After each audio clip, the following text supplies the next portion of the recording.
Hello and welcome to Community Chats.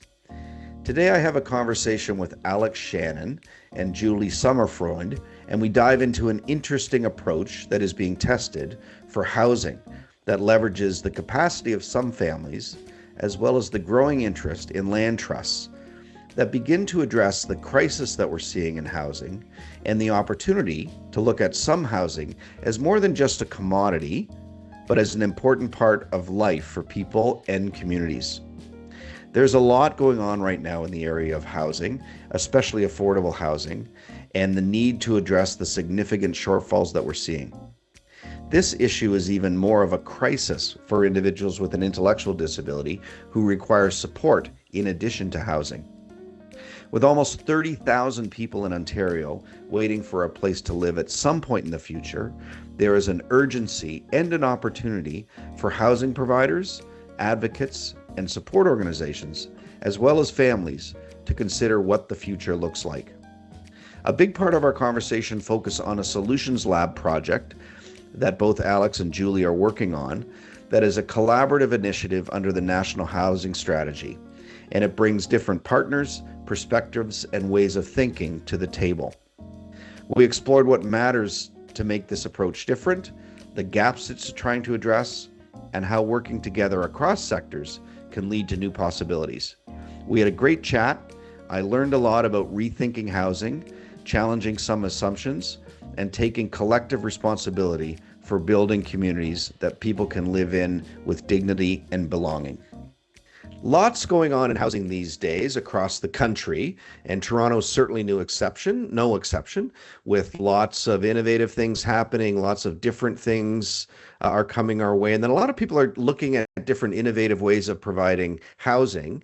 As we know, in the developmental services field, there's about 30,000 people waiting for a place to live. So huge demand, and innovation is one of the ways that we're going to get at that. So today I'm really pleased to be joined by Alex and Julie, who are going to talk about the Solutions Lab project that they undertook around a really innovative way that might be applicable for some families around use of family home and providing people with a place to live and some other things.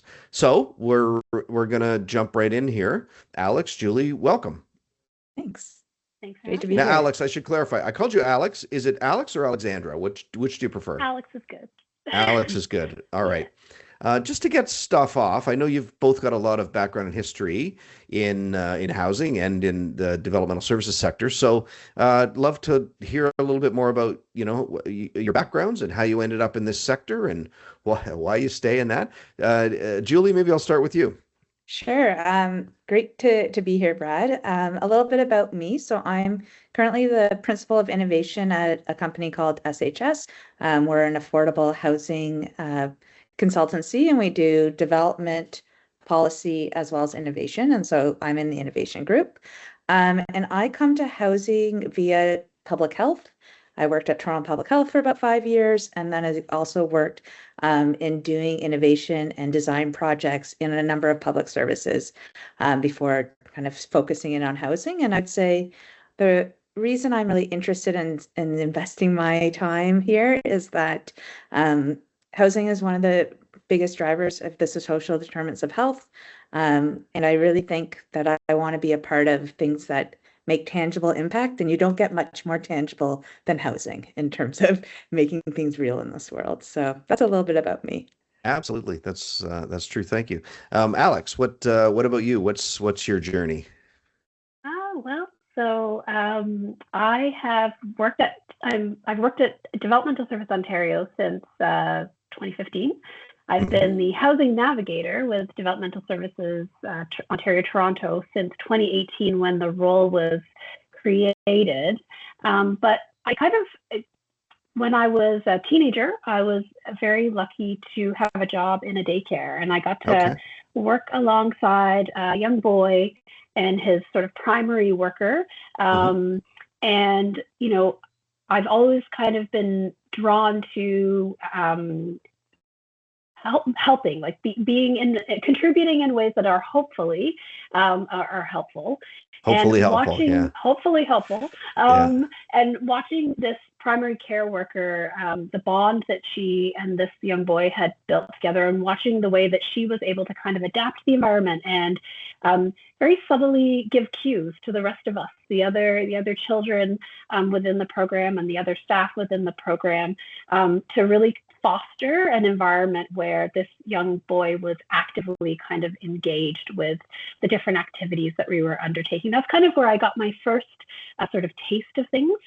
And then studied social work and did my final practicum at an organization that serves children, youth, and adults on the autism spectrum.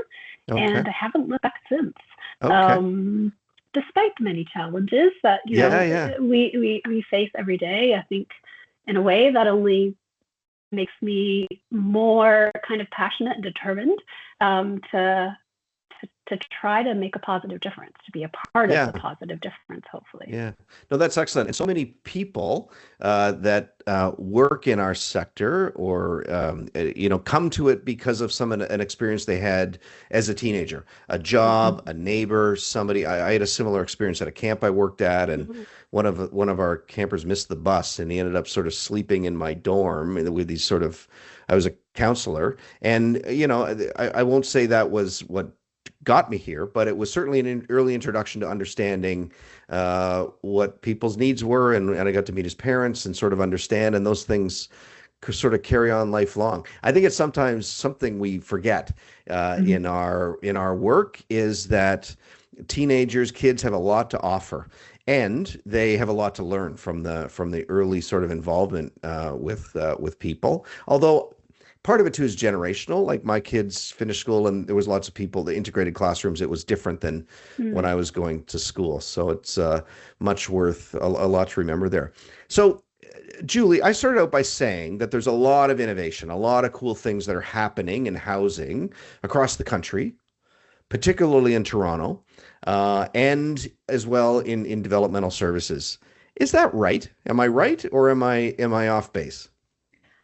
I'll share my perspective, and I think Alex, I'd love to hear yours. I think there's a lot of hopeful innovation work that's happening, and a lot of it we're seeing is through different configurations of organizations working together. So whether it be new partnerships between private developers and public community housing providers, or it's like with our project where we're looking at how can community land trusts, this new kind of emergent actor in the system, can really start to make a difference for communities. So I think there's a lot of interesting things that are coming out. We've also seen more and more, as your work demonstrates, the combination of housing and health, or housing in a medical facility, or looking at things that are crossing domains that used to be so siloed, that I think are really interesting and compelling to see. Yeah. But there's probably lots still more for us to do. Yeah, obviously. For sure. Not to imply that there's not more work to be done, but it is nice to see, because for so many years there was simply nothing. Nothing new, nothing affordable, no co-ops, it was just what we had was what we had. It's nice to see some movement in this area. And just one more sort of follow-up there before we sort of get into your particular project is you talked about housing being one of the key indicators in terms of social determinants of health. Walk us through, what do you mean by that? Right. So when I was working in public health, and probably for many folks listening are familiar with the social determinants of health. So it's about 11 determinants that impact an individual's health outcomes. So it can be the built environment where we live. It can be social inclusion, the well-being of the community you're a part of. It also includes things like access to good, healthy food. It also is connected to your income and job levels. And so when we look at health outcomes, there was a long time where people would think just about it from a medical point of view. You had some sort of illness, and then you had a treatment. And the public health model is thinking about the prevention. And of course, there's some really good work being done around how do we increase the improvements on those broader determinants of health. And so housing is a big indicator of whether or not somebody's able to have a healthy outcome, because of course it connects to the stability that they have, their sense of self, sense of belonging. and also having the stability to go out in the world and do something. Whether that be just being able to go visit friends or connect with family. It's much easier if you have a stable home environment. So it doesn't just change your living arrangement, but it also obviously has an impact on your overall health. Yeah, that's so true. So at Community Living Toronto, we've done a lot of vertically inclusive communities, right? Where they tend to be new builds, where we're able to get a number of units and support people. And we all look at statistics, and you can see the importance of housing in a person's overall health and all that. But what's been really cool in the last number of years since we started this is to actually see those numbers translate into a person's how happy they are, how well they feel, how involved they are with friends. And it's not even just having housing, it's having the right housing that's, purpose built in a community. It's not some lousy rental in a sketchy neighborhood, that it's housing where they can really feel belong. So it's really neat to see the impacts that are there. So you guys have started a project, run this project over the last little bit, and that's what we want to get into. And this was funded through a Solutions Lab grant, as I understand. So Alex, maybe you can talk about what is a Solutions Lab grant, if that's what indeed it is, and what was your idea for this project? Yeah, so Solutions Lab is one of the programs under the National Housing Strategy. So Canada Mortgage and Housing Corporation funds the Solutions Lab's initiatives. And essentially, it is a program that provides, applicants will put together a proposal with an idea for how to help address or create a solution for a really challenging housing issue, affordable housing issue. And so, over the years as Housing Navigator, so this project, it's myself and two of my Housing Navigator colleagues. So there's 10 Housing Navigators across the province of Ontario. Right. And myself and two of my colleagues from the Eastern region and the Southeast region are working together. So you've partnered with Extend a Family in Kingston, Surrey Place, and then Service Coordination Support, which is in the Eastern region. That's right. Absolutely. Yeah. So, we have been having conversations with families over the years who will come to us and say, I have a home. I'd like to donate my home to a developmental service agency. And in return for that, I would like for my loved one to be able to remain in that home and to receive the support that they need. And perhaps that other people right. Could be also supported within that home. And, I think that there are scenarios where that kind of model has been explored over the years.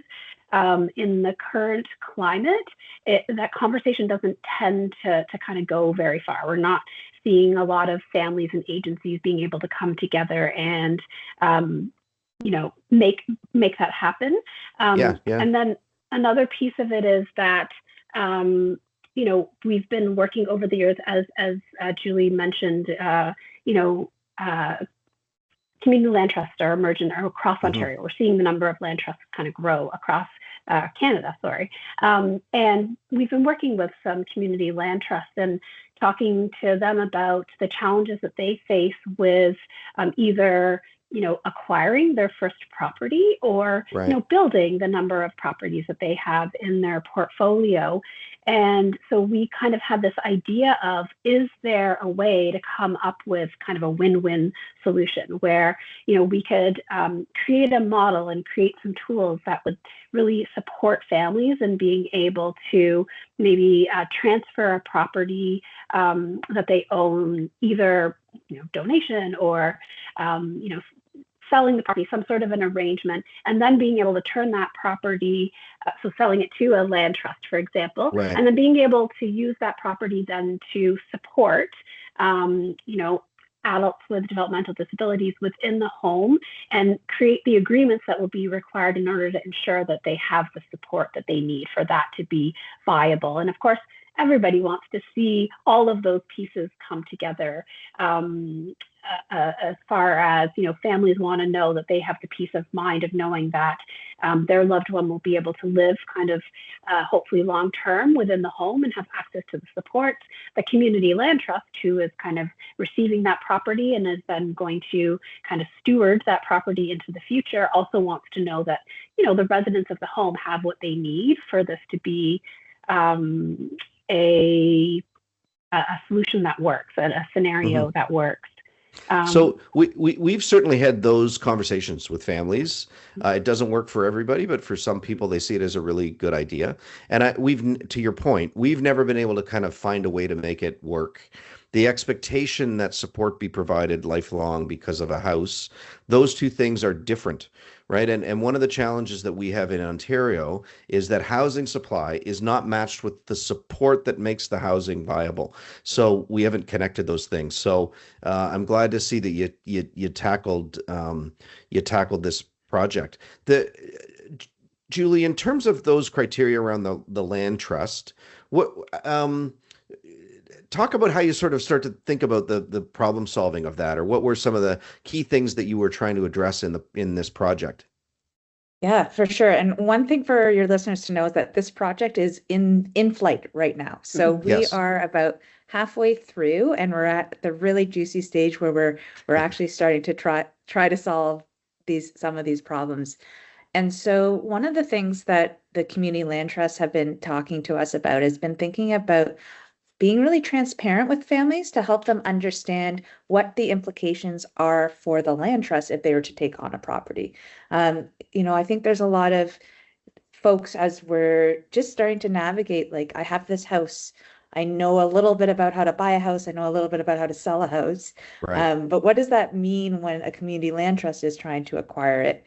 And community land trusts think about things like, what am I going to have to invest in this property to maintain it over the years? Are there going to be changes to the makeup of the house? Are we going to have to, over time, make it more accessible, and sort of the upkeep and maintenance costs? And so, community land trusts are literally communities coming together to steward and protect land and keep it affordable and in their communities and create this long-term outcome. And so when we're talking with the two different groups, it's really about trying to figure out what's a reasonable expectation. Has been a big part of the journey that we're on with folks. And part of that will be looking at how do we create some readiness tools for families to assess their property for themselves before they even talk to a land trust. I suspect, Brad, in your situations where it didn't work, the location might not have been great, or the makeup of the home didn't make sense, or, as you said, the math didn't math in terms or of expectations, right? Donations to an organization, a charity, need to be unencumbered. So it's not really a donation when people say, I'll give you this if you do this. Right. And especially when there's a direct personal benefit to a fan. And we get it where people are coming from, but we've just got to be careful around how you navigate that.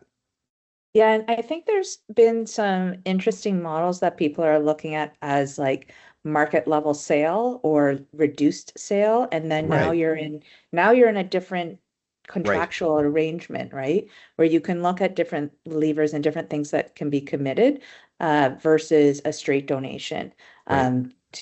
Because especially, as you mentioned, to even access the donation benefits, you have to meet what a donation is. Exactly. Yeah. So, Alex, have you seen, so this has been a question out there. It's been a lot of number of parents sort of think of this as a good solution, and it is, or can be. Are you aware of situations where it has worked in other jurisdictions, or what have you learned about where this has worked well? So, we've heard about more anecdotally, about scenarios where this has happened and I would say I'm not aware of any kind of a transaction that has happened in recent years. So this is going back a little bit. We've also spoken to, some agencies who have more recently engaged families, seriously engaged, and really kind of invested quite a lot of time and financial resources in trying to bring a deal like this to fruition, but haven't been successful. And certainly there are things that we've been able to learn from conversations with those players. But I think also, we're sort of, part of it is that there is the option of potentially there being like a donation, but we're also sort of exploring what other sort of transactions might actually be feasible to support this kind of an arrangement. And then another thing that's come up through the conversations that we've been having with people, another idea is, what if it isn't the transfer of a property from a family to a community land trust? What if there is an opportunity to invest in some way in a project with a community land trust, whether it is some sort of a vertical community and it's an investment in that development with an agreement to be able to occupy a suite in the building, or adding density, like building a garden suite or something like that. And so I think there's a lot of different possibilities. And as Julie said, we're kind of at the meaty point of the project where we're really now trying to hone in on like some of those details and creating the tools that could support the conversations that would need to happen in order for a model like this to work. So, and I appreciate the fact you're at the halfway point. You've done a lot of research. You're now sort of looking at what to do next. So, practically or concretely, what are some of the things that you're looking at that you're kind of most hopeful for? Now, again, won't hold you to it. Recognize that you've still got work to do. But what are the kind of things? So, if you're a parent or a sibling with a home and you're thinking about this, what are some of the things that you are most excited about from the work that you've done? And Julie, maybe you can start, and Alex, you can go next. Sure. So in the last month or so, we got the chance to interview some families who've created some variations of this solution, sort of before even community land trusts came to be. And so one of the really interesting pattern we spoke to some families was about how they first tried it out in their own home, having a couple of different people with developmental disabilities living in the home, but then also having what they called supportive roommates. And so this was people who would come and live in the home. They would pay rent, but at a reduced rate so that they could be there overnight. And the parent could kind of move out of the house so that some of the housing There's a number of these system models could take in care. British Columbia as well. There's a number of models like this in British Columbia that we've seen where people are living for a reduced rent or rent free, and there's hours of expectation where they're in the home, and then hours where they can go to school or go to work or whatever. So that's interesting. Yeah, so what makes us excited about that is, to your point around like the cost of care. It's a big part of the equation, is that if we start to think about these opportunities with the community land trust, where they're able to bring down the cost of overnight, for example, that maybe that the investment or the housing asset that the family has can go further in terms of what it's contributing back. We've also spoken to some families who they kind of say, you know what, I'm not interested in generational wealth.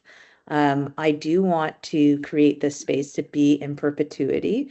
And now that a land trust exists, I have a new partner that I could go to.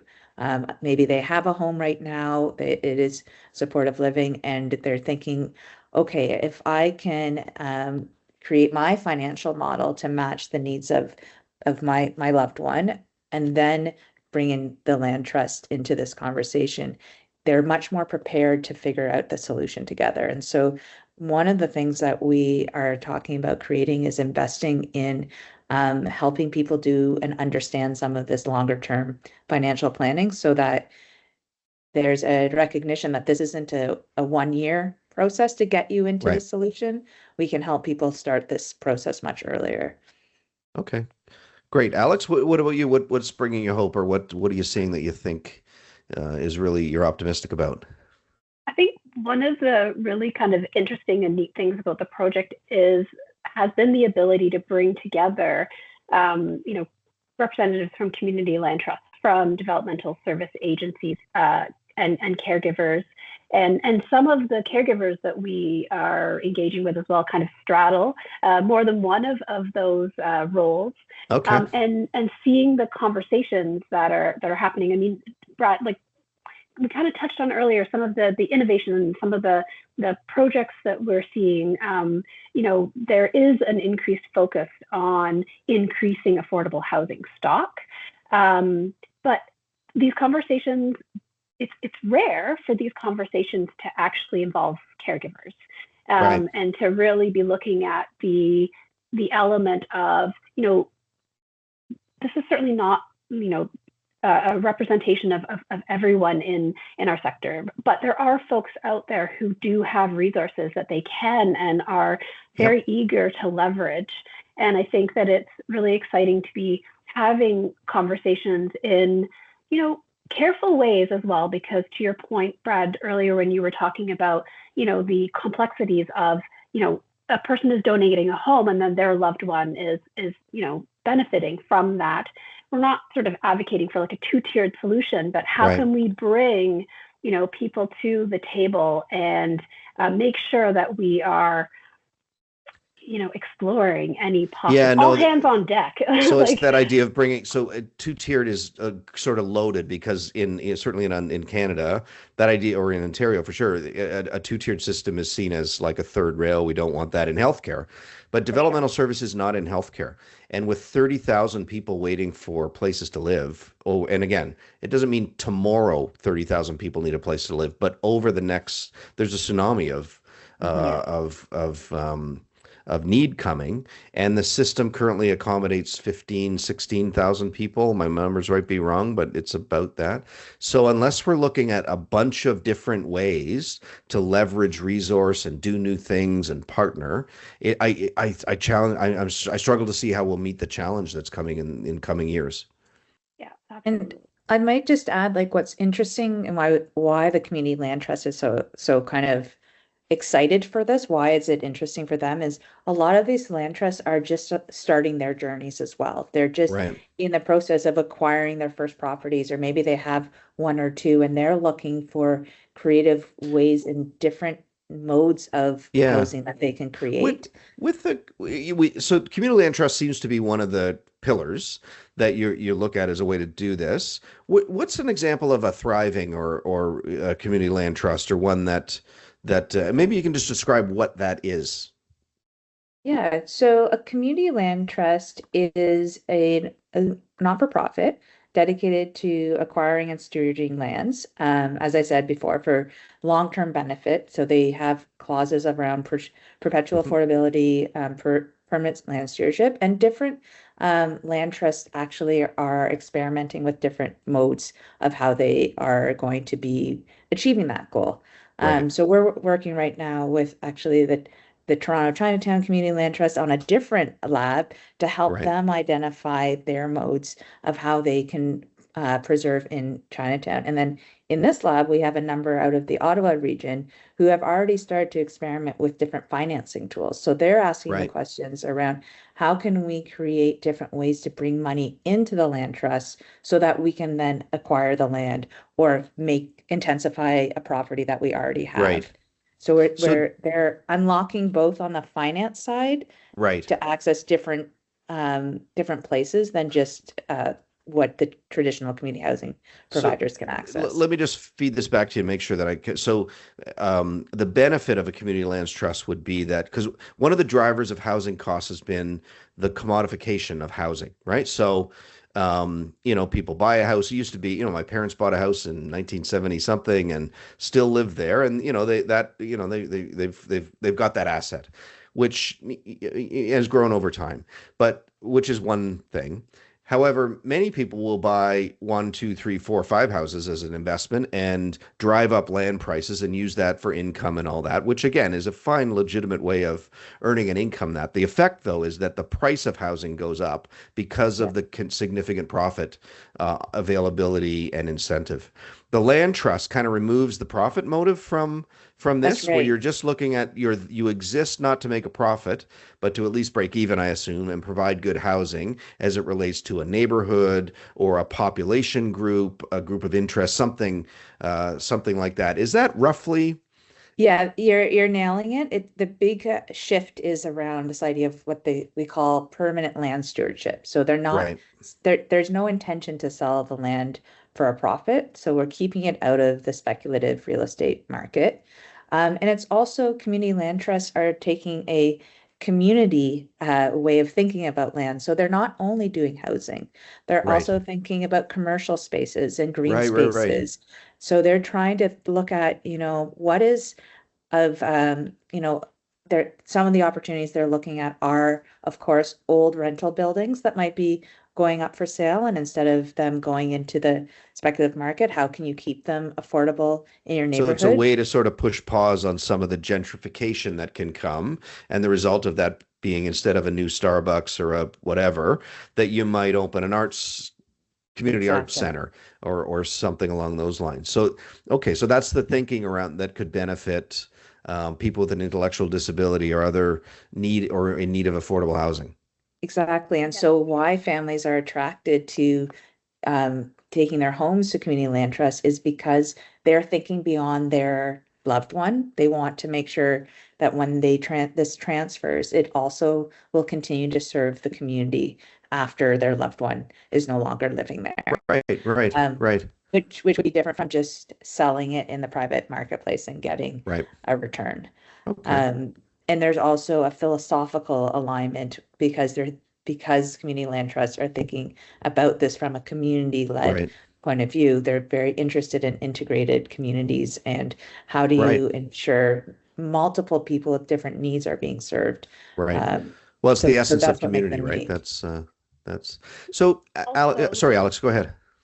I think also, so, with Solutions Lab, when we put in our application, the round of applications when we submitted, CMHC's focus was on trying to increase community housing stock. And I think that was Hmm. another kind of attractive element, is you're taking housing out of the private housing speculative market and are shifting that over into the realm of affordable housing, community housing. Okay.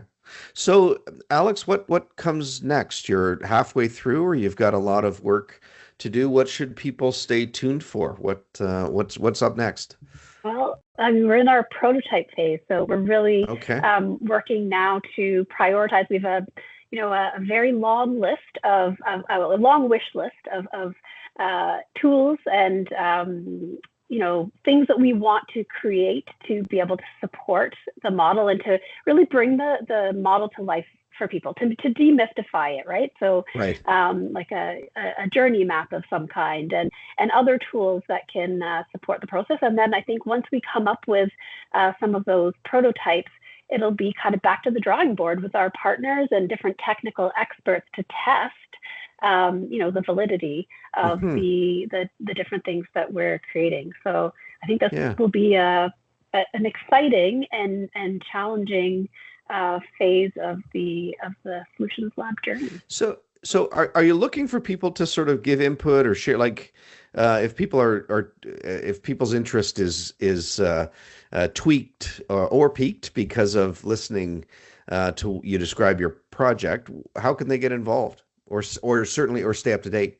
Yeah, so we have a website, and we can share the link with you. Yeah, we'll put it in our notes. Yeah. That'd be great. And so there's more information that's available on the website. There's also a link to we did a launch last year in June.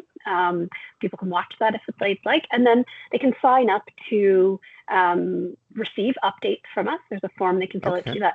They can also reach out to, our contact information is listed on that website. So if they wanted to reach out with questions or to engage with us around the lab, we would definitely welcome that. That's great.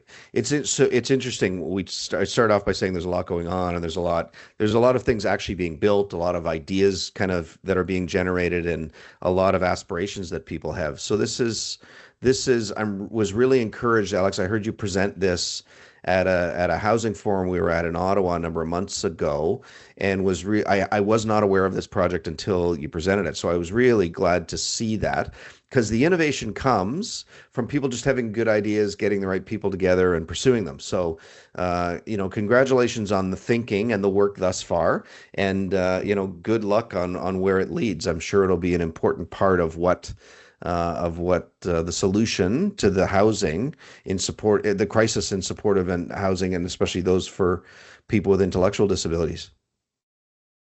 Thanks very much. Well, yeah, and please do sign up on the website. And, if you've got experience creating a model that you think we should hear about, we'd love to hear Put it in about the it. mix, eh? Put it in the mix, because we often talk about learning from people who are figuring it out on their own, and then how can you make that work for more people, is a Exactly, really big part of exactly. what we're trying to do. Because as you said, it's going to take lots of different partners and lots of different thinking, and then testing it with the people who actually would benefit from this, Yeah. whatever model we create. We really are committed to making sure it works and it's not just an Absolutely. idea on the page. So One thanks for one part of having the us, puzzle, Brad. but an important part for sure. Yeah. Alex, Julie, thank you so much. Thank you, Brad. Thank It's been you. great. Okay, take care. Thank you for listening, watching, and sharing. We release a new episode of Community Chats on the 15th and the 30th of each month, so don't forget to subscribe to stay up to date.